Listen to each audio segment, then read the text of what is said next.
Today we are going to build the RFID-based solenoid door lock system using an Arduino board. The system uses an RFID RC522 reader module to read RFID cards and a solenoid door lock to lock or unlock the door. The program allows for multiple RFID cards to be added or removed from the system, and a MasterCard is used to perform administrative tasks such as adding or removing cards. This feature provides flexibility and convenience, as users can add or remove cards as needed without having to reprogram the entire system. The project includes an EEPROM module that can store up to 20 cards data, allowing users to customize access to their homes or businesses. So, this EEPROM-based Arduino RFID door lock is a versatile project that offers a wide range of useful features for home security systems. The project also features a built-in LCD screen that displays important information, such as access granted or denied notifications, the status of the system, new added card or removed card, and MasterCard detection on LCD. The LCD screen makes the system easy to use and understand, as users can quickly see if access has been granted or denied, and identify any issues that need to be addressed. Other notable features of this project include a buzzer that provides audible feedback when access is granted or denied, and LED lights that indicate the system's status. The project is also equipped with a button that can be used to override the system and open the door manually if needed. We can use a jumper and place this button on the back panel of the door, so that when you are inside the room, you can easily press this button and unlock the door without RFID cards. This RFID-based solenoid door lock using Arduino is a practical and user-friendly project that offers a wide range of useful features for home security systems. So, without further delay, let's get started.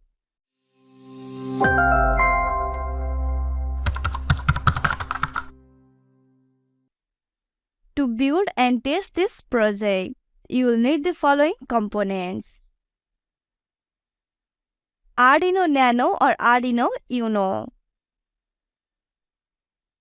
RFID EMF RC522 reader module, 16x2 I2C LCD display, 5V single channel relay module, a push button, 5V buzzer, LED lights red and green, 12V solenoid lock, 12V power supply, and jumper wires.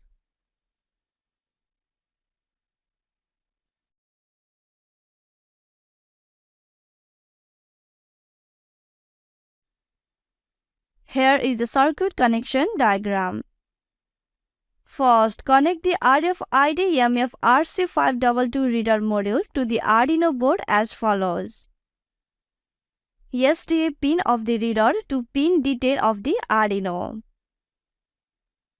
SCK pin of the reader to pin D13 of the Arduino, MOSI pin of the reader to pin D11 of the Arduino, MISO pin of the reader to pin D12 of the Arduino, GND pin of the reader to GND pin of the Arduino, RST pin of the reader to pin D9 of the Arduino, 3.3V pin of the reader to 3.3V pin of the Arduino.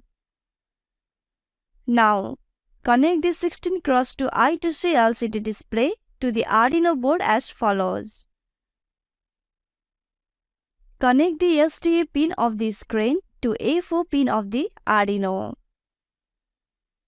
Connect the SCL pin of the screen to A5 pin of the Arduino. Connect the VCC pin of the screen to 5V pin of the Arduino. Connect the GND pin of the screen to GND pin of the Arduino. Now, connect the LED lights, buzzer and push button to the Arduino board as follows.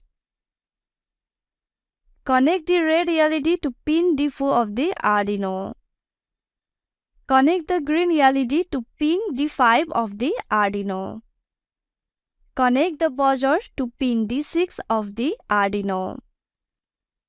Connect the push button to pin D2 of the Arduino. Finally, connect the relay module to the Arduino board as follows. Connect the relay VCC pin to 5V pin of the Arduino. Connect the relay GND pin to GND pin of the Arduino. Connect the relay IN pin to D3 pin of the Arduino. To interface the 12V solenoid door lock with the relay module, connect the 12V power supply positive pin to the positive pin of the solenoid lock.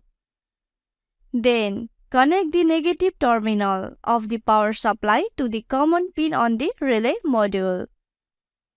Now, connect solenoid lock negative terminal to normally open pin of relay module. This is the final assembly of this project on a 0 PCB board. To make the project more compact and professional looking, I have designed a custom PCB for this project. Arduino program code. Now, let's take a look at the Arduino program code. Here, we are using the MF RC522 library to communicate with the RFID reader. We are also using the EEPROM library to store the card data in the EEPROM memory of the Arduino Nano board. You can find the complete code in the description below. Before uploading the code to the Arduino Nano board, we need to install the required libraries. You can find the links to these libraries in the description below. After installing the libraries, we need to set up our master RFID card. So let's quickly upload the program to the Arduino Nano board by selecting the correct board and COM port. Once the upload is complete, open the serial monitor. Then scan one of your RFID cards or keychain to the reader. You will find the card ID, just copy that UID and paste it to the code here. Now, this RFID card will be your master card. It helps you to add or remove the RFID cards at any time without reprogramming the Arduino board. Now, again upload this program code to your Arduino board. If you need a brief explanation of this program code, then visit our website link provided in the description. Once the upload is complete, the RFID door lock is ready to be tested. When a valid card is swiped, the green LED indicator will turn on, the buzzer will beep, and the solenoid lock will unlock the door. You can also see the access granted door unlocked message on the LCD screen. On the other hand, when an invalid card is detected, an access denied invalid card message is displayed and the red LED indicator will turn on, and the buzzer will beep to indicate that the card is not authorized. You can swipe the master card and swipe a new card to add that card to the system. The new card UID will be saved on EEPROM so that authorized cards won't get deleted after power failure or system reboot. Similarly, to remove the registered card from the system, you need to swipe MasterCard and swipe the card you want to remove from the system. That's it. Now the card is removed from EEPROM and you won't be able to open the door lock with this card. This small push button will help you to bypass the system and get access to the door lock when needed. As said earlier, you can add a jumper and place this button to the back side of your door so that you can easily open the lock when you are inside the room. You can modify the program code to suit your specific needs. So that's all for this video part. You can find the written guide, components purchase links, circuit diagram, PCB Gerber file, and program code explanation on our website. I hope this helps you a lot. If you have any queries related to this project, then let me know in the comment section below. Till then, stay happy, stay cool. Bye bye. See you soon.